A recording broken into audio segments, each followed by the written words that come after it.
everybody, my name is Caroline Strawson and I'm a multi-award winning EMDR and rapid transformational therapist.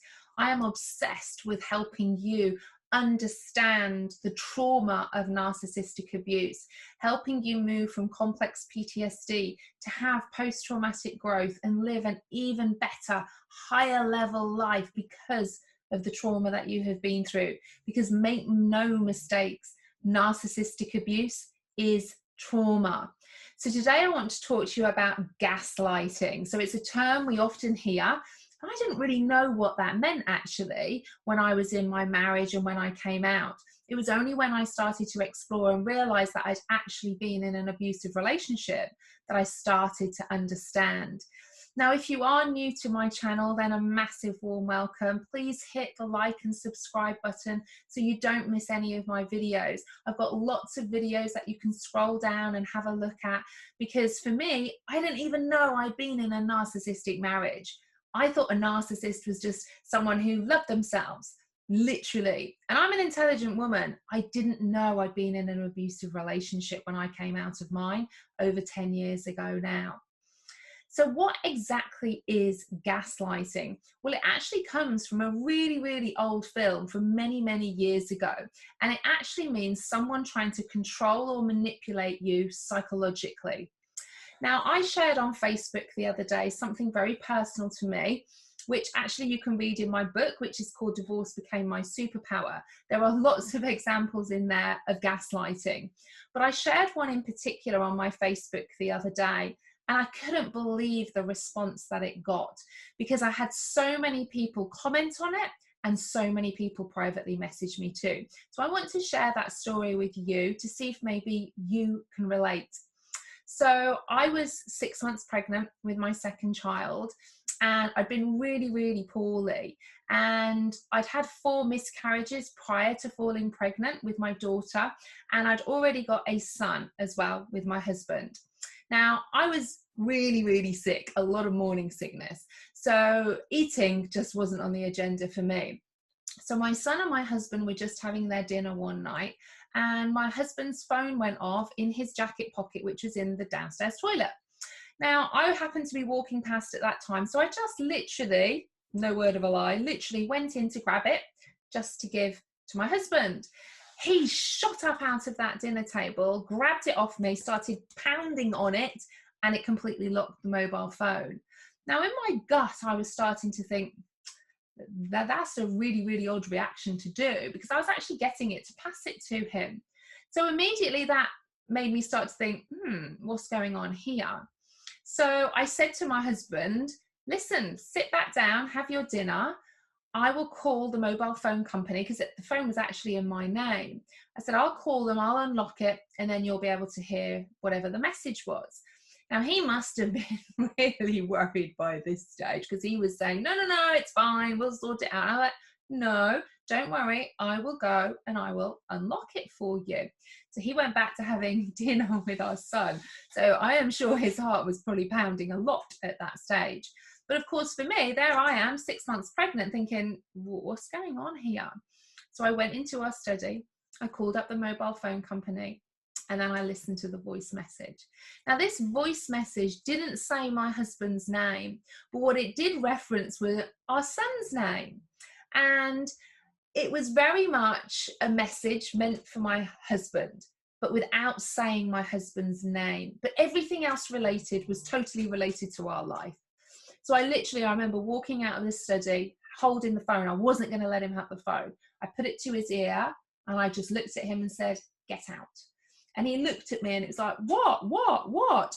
And he listened to the message and he said, I do not know who that is. I don't know who that is. It's a coincidence. I don't know who it is.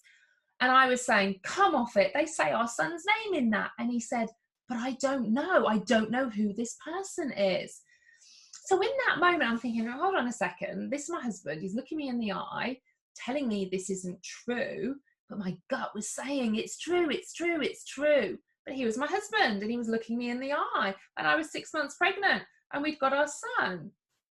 So I called the number. I called the number back and a lady answered the phone and she said, oh, I'm terribly sorry. It was a wrong number. So I hung up, and I started thinking, am I going crazy here? Is this me? Is it a coincidence? Just one of those fluky coincidences? But there was still something inside of me that was saying, Caroline, come on. But my husband was looking me in the eye and saying to me, I don't know who this woman is. It is a coincidence. So I started to question myself. I even called my parents at this stage, and they came round, and I let them listen to the voicemail. And even they turned around and said, it's not looking good there, is it? And again, he looked my parents in the eye and said, I do not know who this person is. I don't know. It is a coincidence. So my parents left, and I was upset, understandably. I'm so confused. I thought I was going insane, because part of me was saying, this is rubbish. This is absolute rubbish. Yet my husband was still continually denying it. So I had a very restless night's sleep. And the next day, I said to him, because he worked for an airline, and I asked to see what he'd been spending his money on, because they get a specific crew card. Handed me his wallet. So I thought, well, he's giving that freely. And again, I tried to log in and find out, couldn't, it was locked out. But as I was looking through his wallet, and this really wasn't me at all, but I thought I was going crazy, I found a business card. I found a business card with a reservation number on for a motel. Now, again, if ever you want any detective work doing, my goodness, never ever, cheat on somebody that does this kind of thing, because I became this detective person then. So I called up this motel pretending to be my husband's PA with the reservation number. And they said it had been cancelled a couple of weeks ago, but it was a booking in his name. And I remember this was literally probably nearly 24 hours later, where he had still been denying it. And I remember going into the lounge, and I remember standing in the doorway and saying, are you still going to deny this? And I could almost see, literally in that moment, thinking, can I get away with it anymore or not? It wasn't instant, it was seconds. Almost like thinking, can I still deny it? Or am I going to have to come clean now? So he came clean, and he started crying. I'm so sorry. It was because of the miscarriages. Now, again, all of this stuff is in my book. So you'll read lots of things like this in my book, Divorce Became My Superpower. So it's not something that I'm sharing for the first time, but this is what I was sharing on my Facebook page the other day. And this is why I wanted to share with you, because I just think it's a great example of gaslighting for those of you maybe watching that are really unsure. So he started crying. And guess what I did? I started comforting him. And then I wanted to call the woman who he'd been involved with. So I called her, and guess what I did?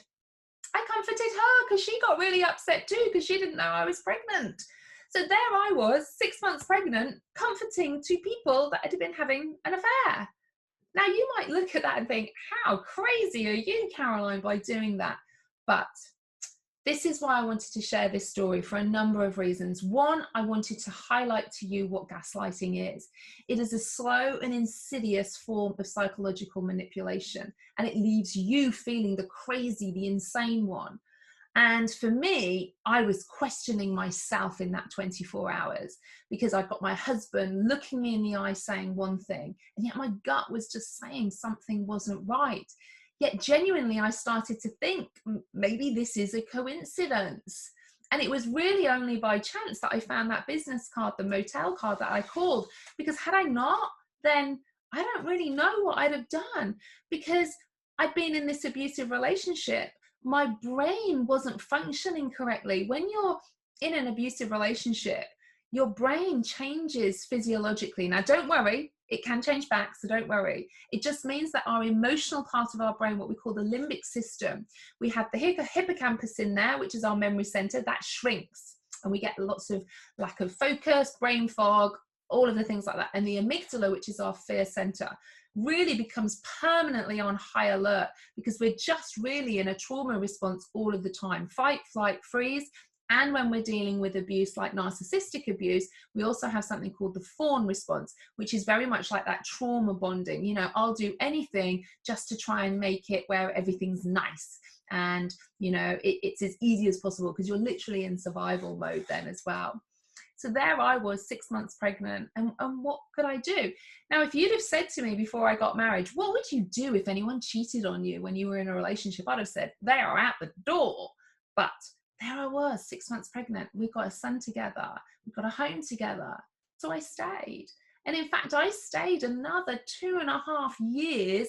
And even then, I wasn't the one to leave. He was the one to leave. And I wanted to highlight this to you. I am an intelligent woman, but being in that narcissistic relationship, I completely lost myself. Literally, I didn't know what was real and what wasn't. And gaslighting is when it leaves you questioning your sanity. So you might say something to your partner, your parent, your work colleague, and they say something back to you, leaving you questioning yourself, thinking, maybe it's me. Maybe you ask them a question and they don't actually answer the question. They actually focus on, you're so sensitive. Oh, not this again. And they actually focus on the manner in which you are asking, not the actual question in place. Now, I wanted to share that with you as an example of what gaslighting was, because literally for 24 hours, I was being gaslit. I was being told all of these things, that something inside of me was saying wasn't right, but my husband was looking me in the eye and telling me that it was true, that actually this was just a coincidence, didn't know who this woman was. And I hazard a guess he'd have probably carried on doing that. Now, this is just one example of gaslighting that I had in my relationship with my ex-husband. And you can read lots more. I mean, there's another one, and I won't go into it, where he actually came home one time from work and told me he'd killed somebody. Okay. And again, I thought, what? But you can read my book, you will see the story around all of that, the story of how he actually then made me believe all of this. Gaslighting at its finest. And again, if you want to get hold of my book, Divorce Became My Superpower, it's available on Amazon. And if you look in the notes under this video, you'll be able to see the exact link where you can go and purchase that too. Because if you can relate to anything that I have said, I just wanted you to know that, you know, there is hope out there. And the first thing is recognizing it. So if you are starting to recognize and resonate with anything that I am saying, then the first thing we need to think about is your safety. Are you safe where you are? Because at the end of the day, if you're going to leave a relationship, that's our number one priority. And if you're still in that relationship and you're watching this, then what I would say is start to photocopy things like bank statements and pensions, mortgages, all of these things, okay?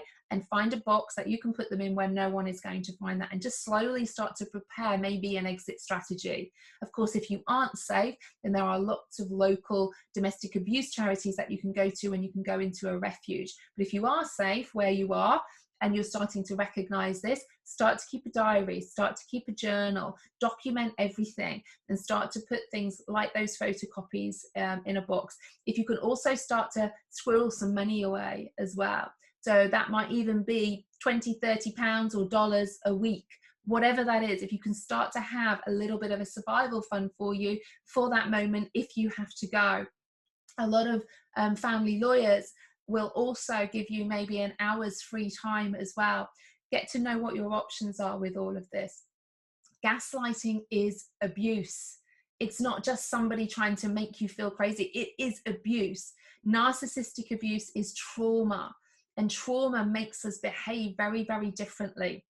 You know, the people that I work with, there's a lot of deep trauma when they've come out of narcissistic relationships. And this is why I do things like EMDR, which is really one of the best treatments for trauma, endorsed by the World Health Organization, because it really helps get to that root cause in the part of the brain where we can really start to shift that trauma in there.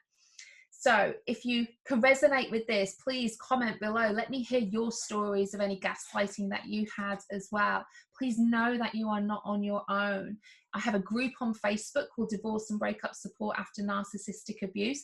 Come and join a massive community there, so you know, again, you're not on your own. I've got a membership group as well that gives specific lessons to help you, very affordable. Again, all the links of all the things that I offer are in the notes below. I've got lots of free stuff. I've got lots of other stuff for you that is really affordable. And of course, you can work with me on a one-to-one basis too, because I've been there. I know what it's like. I was suffering with complex PTSD, depression, anxiety, self-harm. I used to get my toothpaste and literally gouge out the tops of my thighs to turn the volume down in my head, because I just thought, you know, I needed just to survive. I was literally in a freeze trauma response, probably for the most of my 30s, if I'm honest, as well. So if you can resonate, I want you to know that there's hope. Number one, stay safe. And again, if you like this video, then please like and subscribe to my YouTube channel. And I'll look forward to seeing you again in another video very, very soon.